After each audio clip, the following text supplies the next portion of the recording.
France Culture, c'est le rendez-vous des politiques, une leçon de sagesse aujourd'hui en compagnie de Raymond Barre. Sur cette affaire, je considère que le lobby juif, pas seulement en ce qui me concerne, est capable de monter des opérations qui sont indignes.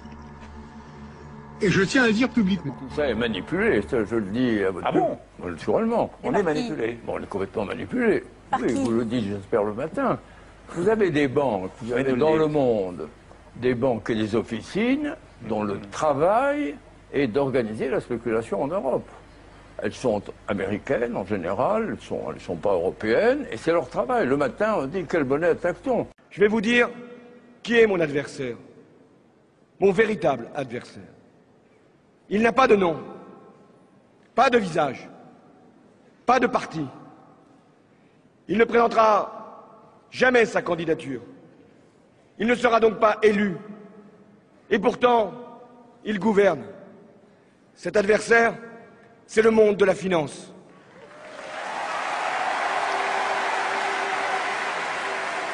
La France ne le sait pas, mais nous sommes en guerre avec l'Amérique. Oui, une guerre permanente, une guerre vitale, une guerre économique, une guerre sans mort apparemment.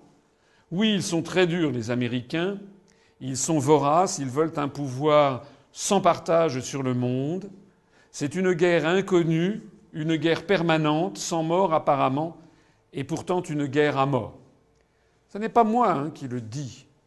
C'est François Mitterrand, quelques semaines avant de mourir, dans un ouvrage qui s'appelle Le Dernier Mitterrand, de confidence qu'il a faite au journaliste Georges-Marc Benamou, à l'époque journaliste au Nouvel Observateur. Et je peux vous dire une troisième chose. On ira ensemble vers ce nouvel ordre mondial. Et personne, je dis bien, personne ne pourra s'y opposer.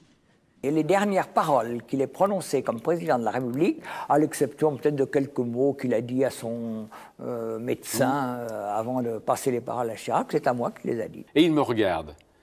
Vous constatez là, me dit-il, l'influence puissante et nocive du lobby juif en France. On ne met plus en doute, même quand on m'attaque avec une violence inouïe, que ces paroles aient été prononcées.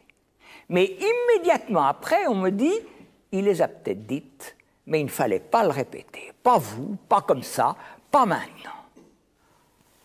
Pas moi, pas maintenant. Mais pourquoi ?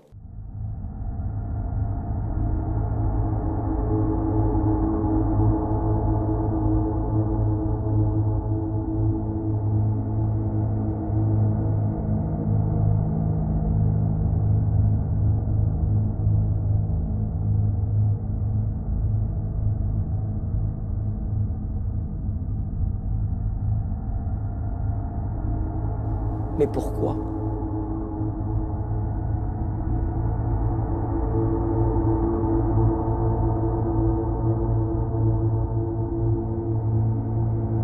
Il ne fallait pas le répéter. Mais pourquoi ?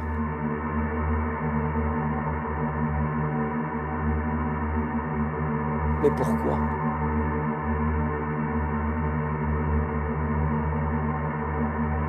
Il ne fallait pas le répéter.